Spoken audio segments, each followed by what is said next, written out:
silchar mi san compound tangin an chuak le ton ta tluang takin aizol heng turin kan do sake do sakna kan hla ne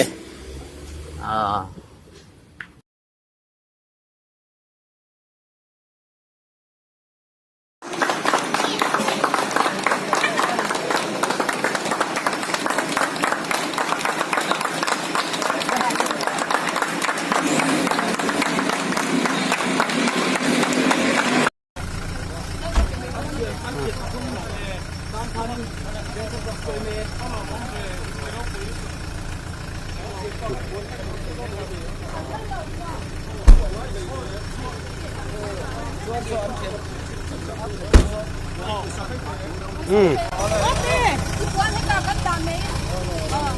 Cái ba yên cần ngay sang nó tục châu.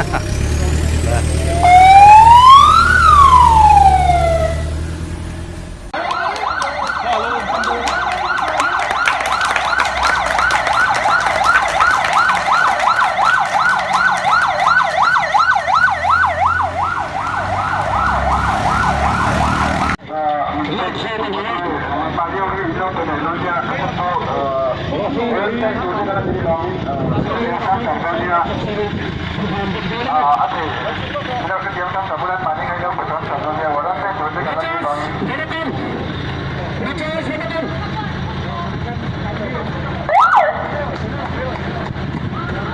cho kênh Ghiền Mì Gõ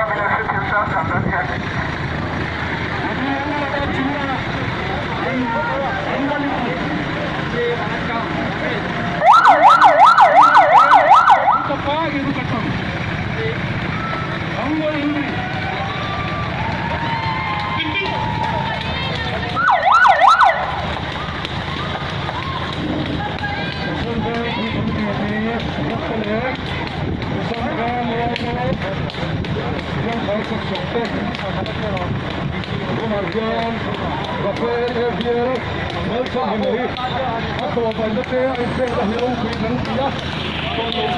những video hấp